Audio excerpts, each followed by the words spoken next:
In the name of Allah, who is the most merciful and beneficial, myself Farmesh Khan, you're watching CGPA Genius. My dear students, welcome to my YouTube channel, first of all. So, in this video, we're going to discuss about prepositions. Okay. तो बच्चे preposition की पूरी एक play list आएगी जिसमें ये lecture number 1 है।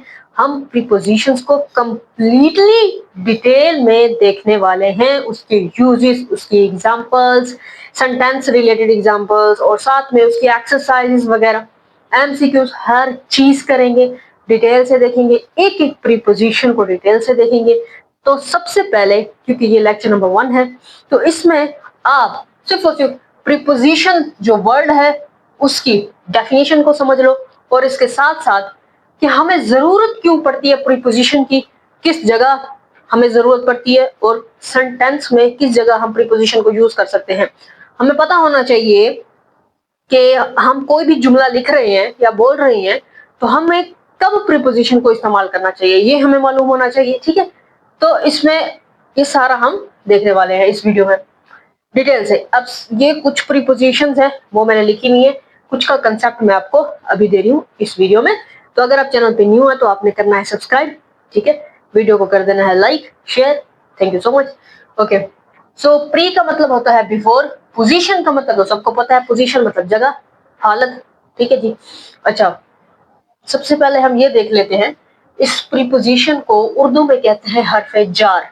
तो हमने जो है वो इंग्लिश ग्रामर के साथ साथ उर्दू ग्रामर को भी देखना है, ठीक है ना। आपकी उर्दू ग्रामर भी अहम है, ठीक है, इंग्लिश ग्रामर के साथ साथ। तो हर्फ जार कौन से होते हैं जो प्रीपोजिशंस इंग्लिश में है, जैसे कि ऑन है, इसका मतलब है पर, अंडर है नीचे, नेयर है नजदीक, बिहाइंड क्या होता है पीछे, बिसाइड क्या होता है पहलू में, और अबव क्या होता है ऊपर, बिलो क्या होता है नीचे। अब मैं आपको डिफरेंस बताऊंगी, अंडर का मतलब ही नीचे है, बिलो का मतलब ही नीचे है।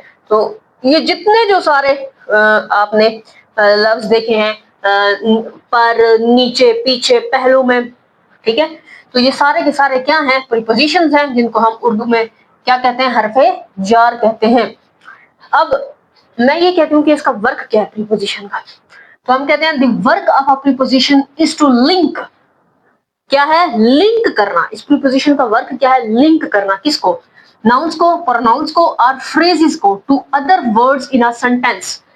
कोई भी सेंटेंस है, कोई भी सेंटेंस है, ठीक है, उसमें नाउन और प्रोनाउन या फ्रेजेस को उस सेंटेंस के जो अदर वर्ड्स हैं उसके साथ क्या करती है, ये लिंक करती है। किस लिए, किस मकसद के लिए? तो हम कहते हैं शोइंग अ रिलेशनशिप, रिलेशनशिप जाहिर करने के लिए। किस चीज का? प्लेस का, यानी जगह का। तो यानी लोकेशन या प्लेस, ठीक है, टाइम, डायरेक्शन और एंड अदर लॉजिकल कनेक्शन। ठीक है, तो अब आपको ये जानना जरूरी है कि जो प्रीपोजिशन होती है किसी भी सेंटेंस में, वो हम नाउन से पहले प्लेस करते हैं। ठीक है, नाउन से पहले या प्रोनाउन से पहले। ठीक है, जैसे कि यहाँ पर टेबल क्या है, नाउन है, इससे पहले हमने यूज किया प्रीपोजिशन। ठीक है, अब यहाँ पर हर क्या है, प्रोनाउन है, इससे पहले क्या यूज किया हमने, प्रीपोजिशन। बट इस जुमले में देखो, she sings beautifully in the morning, तो आप डायरेक्टली प्रीपोजिशन को एडवर्ब से पहले इस जगह नहीं लेके आ सकते।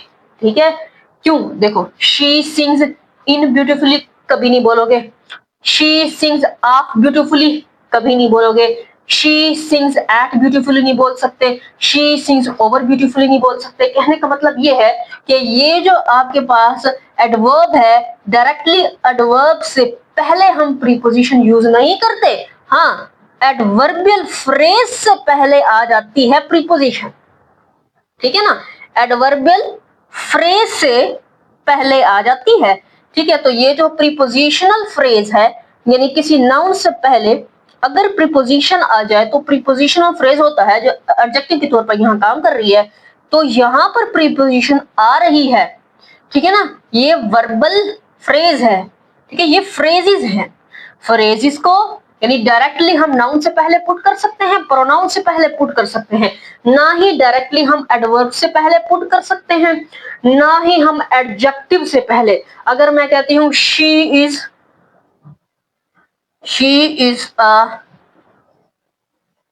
Beautiful girl, she is a beautiful girl, तो यहाँ पर जो ब्यूटीफुल है वो है एडजेक्टिव। अब यहाँ पर आप प्रीपोजिशन नहीं पुट कर सकते यहाँ पर, ठीक है ना। आप शी इज ऑफ ब्यूटीफुल कभी नहीं बोलोगे, शी इज एट ब्यूटीफुल कभी नहीं बोलोगे, शी इज इन ब्यूटीफुल कभी नहीं बोलोगे, शी इज अबव ब्यूटीफुल कभी नहीं बोलोगे, शी इज टू ब्यूटीफुल कभी नहीं बोलोगे, ठीक है। तो डायरेक्टली हम एडवर्ब से पहले या एडजेक्टिव से पहले या एडवर्ब से पहले या वर्ब से पहले नहीं पुट कर सकते प्रीपोजिशन को, डायरेक्टली सिर्फ नाउन से पहले और प्रोनाउन से पहले पुट कर सकते हैं, ठीक है। ये बात आपने याद रखनी है। अब दूसरी बात यह है कि हमें कब कब जरूरत पड़ेगी इन सेंटेंसेस में प्रीपोजिशन को यूज करने की। जब बात होगी किसी डायरेक्शन की, किसी टाइम की, किसी ऑब्जेक्ट की या नाउन की या प्रोनाउन की लोकेशन की, ठीक है ना। यानी लोकेशन की बात हो रही है, टाइम की बात हो रही है, प्लेस की बात हो रही है, डायरेक्शन की बात हो रही है, तब हमें जुमलों में प्रीपोजिशन की जरूरत पड़ेगी। जैसे कि the meeting is at 5 PM। अब 5 PM क्या है? टाइम है, ठीक है। अब इस जुमले में किस टाइम था, क्या था? टाइम, वक्त था। तो ये वक्त था, तो इसलिए हमें प्रीपोजिशन की जरूरत पड़ गई, ठीक है। अब कोई डायरेक्शन होगी, जैसे कि she is going to Karachi, ये डायरेक्शन का कंसेप्ट था, तो हमें प्रीपोजिशन की जरूरत पड़ी। और the river flows towards the sea, ये भी डायरेक्शन को शो कर रहे हैं यहाँ पर जो प्रीपोजिशन है। We will finish the project by Friday, यहाँ पर वक्त है। She sings beautifully in the morning, ठीक है। तो अब ये आपने समझ लिया कि ये जो प्रीपोजिशन है, ठीक है, हम यूज कब करेंगे सेंटेंसेस में, ठीक है। अब यहाँ देख लेते हैं कि इन प्रीपोजिशंस को इस्तेमाल करने से किस कदर जो उस सेंटेंस का मतलब है वो चेंज हो जाता है।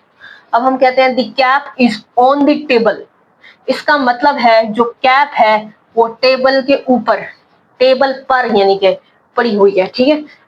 यानी लेट्स सपोज के ये टेबल है, इसके ऊपर इस तरह से, यानी ये मेरा हाथ है, ये बोर्ड मार्कर है, इसके ऊपर इस तरह से रखी हुई है ना, तो ये क्या है? ये क्या है? ऑन है, ठीक है। इसी तरह से टेबल के ऊपर कैप पड़ी हुई है, the cap is on the table. अब अगर मैं कहती हूँ the cap is under the table, तो इसका मतलब ये टेबल है और इसके नीचे क्या होगी? कैप होगी, ठीक है। तो अंडर द टेबल का यूं सेंस हो जाएगा। नेयर का मतलब नजदीक, यानी ये टेबल है, यहाँ पड़ी हुई है, यहाँ पड़ी हुई है, यहाँ पड़ी हुई है, यहाँ पड़ी हुई है, यहाँ कोई चीज रखी है उसके ऊपर इस तरह से रखी हुई है, उसके साथ ही है, ठीक है, नजदीक ही है। तो कैप जो है वो क्या है? Is near the table, table के नजदीक पड़ी है। The cap is behind the table, यानी टेबल है उसके पीछे कहीं कैप पड़ी है।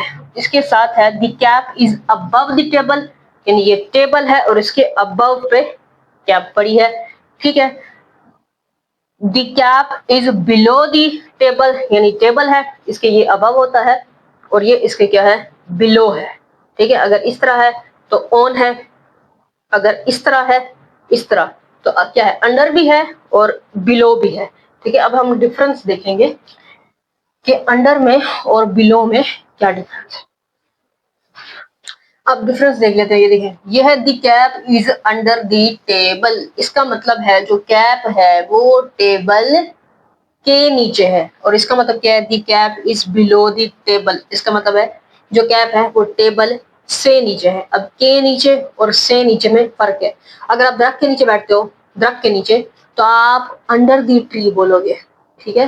दरख्त के नीचे बैठे हो, इस तरह से आपने कोट वेयर किया हुआ है, कोट पहना हुआ है, उसके नीचे जो टी शर्ट पहनी हुई है आपने, कोट के नीचे क्या पहना हुआ है? अंडर द कोट बोलोगे, ठीक है।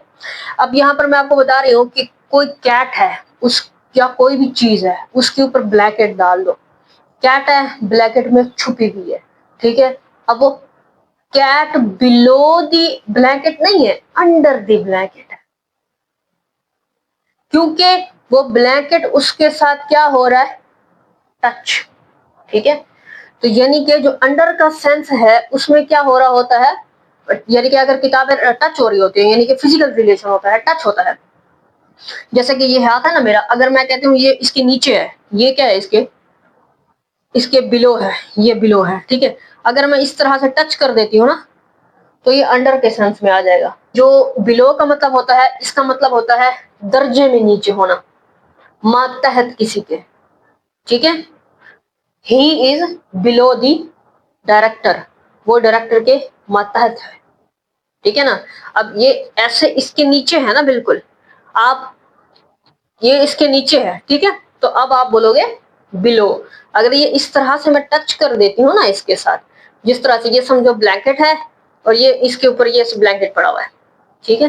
तो अब आप कौन सा सेंस यूज करोगे, अंडर का। तो यानी कि आपको अंडर अंडर दी टेबल का पता चल गया और बिलो दी टेबल आपको पता चल गया, ठीक है।